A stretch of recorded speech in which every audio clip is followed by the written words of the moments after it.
Շնորհակալ եմ, հարցս ուղղում եմ կրթության, գիտության, մշակույթի եւ սպորտի նախարար Տիկին Ժաննա Անդրեասյանին։ Տիկին նախարար, օրերս ավարտվեց ուսուցիչների ատեստավորման երկրորդ փուլը եւ ինչպես ամեն տարի, այս տարի նույնպես եղան դժգոհողներ կամ գոհունակություն արտահայտողներ, եղան ուսուցիչներ, ովքեր ցավոք հաջողություն չգրանցեցին, բայց ունենք նաեւ այնպիսի ուսուցիչներ, ովքեր ողջավորված նախորդ տարիների գրանցած արդյունքներից կրկնակի անգամ դիմեցին եւ ավելի լավարկեցին արդյունքները, ընդհանուր առմամբ կցանկանայի լսել ձեր մեկնաբանությունը, ինչպես է դիմելիությունը եւ եթե թվային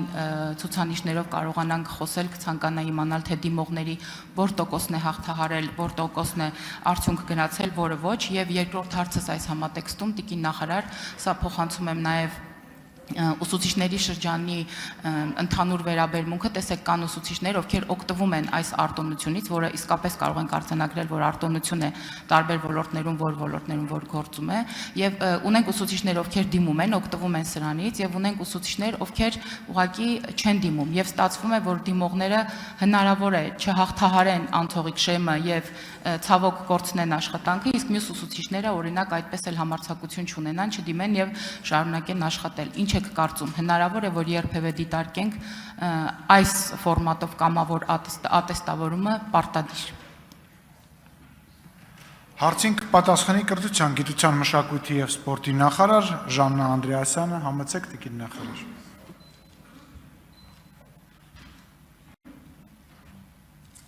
Շնորհակալություն Տիկին Ստեփանյան, այո, այս շաբաթ եւ կիրակի օրերը վերջին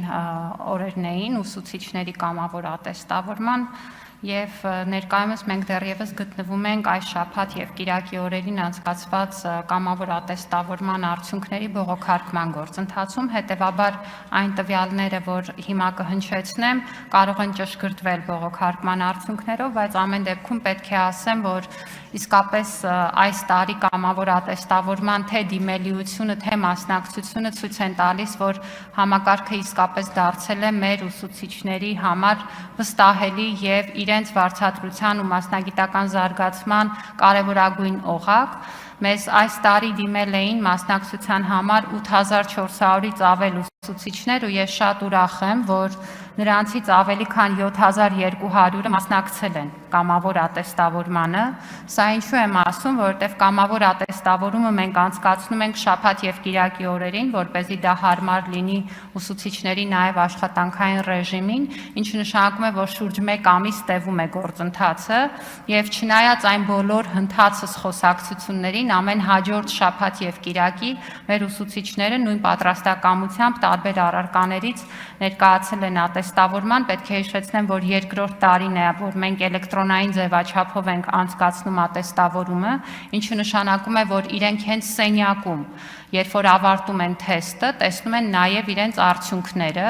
եւ երեկոյան արդեն, երբ որ ամբողջական թեստի պատասխանները հասանելի են դառնում, կարող են նաև բողոքարկել եւ այս տարի մենք նաև էլեկտրոնային եղանակով ենք դարձրել բողոքարկման գործընթացը, որպեսզի լրացուցիչ որևէ վարչահարություն եւ բարդություններ չգրանցվեն։ Պետք է ասեմ, որ արդեն այս պահի դրությամբ առանց հաշվի առնելու վերջին բողոքարկումների արդյունքները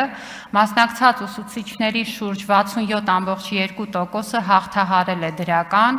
կամավոր ատեստավորումը, ինչը նշանակում է, որ ավելի քան 4800 ուսուցիչներ արդեն այս պահի դրությամբ վարձատրության բարձրացման այս հնարավորությունը օգտագործել են, ընդ որում շատ ուրախ եմ, որ այս ուսուցիչների մեծ մասը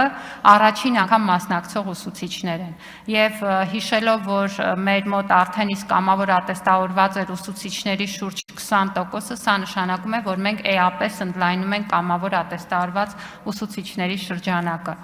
Եվ այդ իմաստով կարծում եմ, որ համակարգը իրոք աշխատում է։ Ինչ վերաբերում է նրան, որ ոմանք չեն մասնակցում, պետք է հիշեցնեմ, որ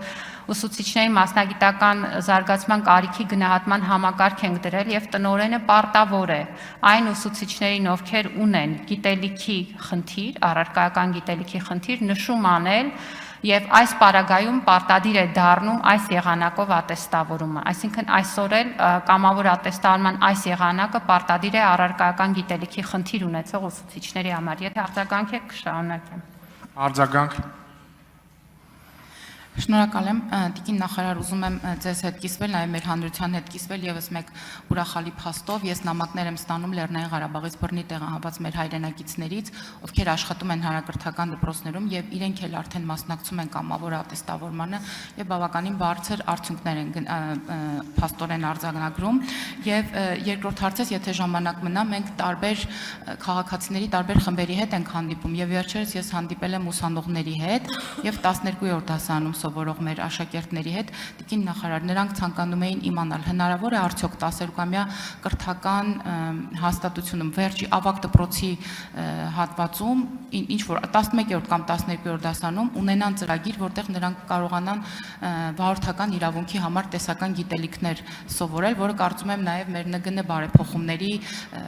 նախահարթակը կարող է այսպես դառնալ, իսկ այդ արդեն կին բարեկների համար հրաշալի հնարավորություն կստեղծվի։ Ինչպես եք դիտարկում այս հնարավորությունը։ Շատ դրական եմ դիտարկում, որոշ ժամանակ առաջ նաև պարոն Գաբրելյանի մոտ էին այս առաջարկը հնչեցրել մեր սովորողները եւ մենք Տիկին Սարգսյանի հետ խոսել ենք, որտեղ այստեղ կարծում եմ, որ ներքին գործերի նախարարության գործընկերների աջակցությունը մեզ շատ պիտանի կլինի, բայց կարծում եմ, որ դա հրաշալի առաջարկ է եւ ես կողմ եմ, որպեսզի 12-րդ դասարանում վարորդական դասընթացը առնվազն տեսական մասով դառնա հնարավորություն մեր աշակերտների համար եւ իրենք կարողանան նաեւ հանձնել համապատասխան քննությունները, վստահ եմ, որ կարող ենք առնվազն սկսել փորձարկել օրինակ ավագ դպրոցներից հաշվի առնելով նաև կադրային հնարավորությունները, միանշանակ դրական եմ գնահատում, շնորհակալություն դա առաջարկի համար մեր բոլոր սովորողներին, վստահ եմ, որ մոտ ապագայում կքննարկենք ինչպես կարող ենք սկսել իրականացնել եւ ինչու ոչ սեպտեմբերից մեկնարկենք, շնորհակալություն։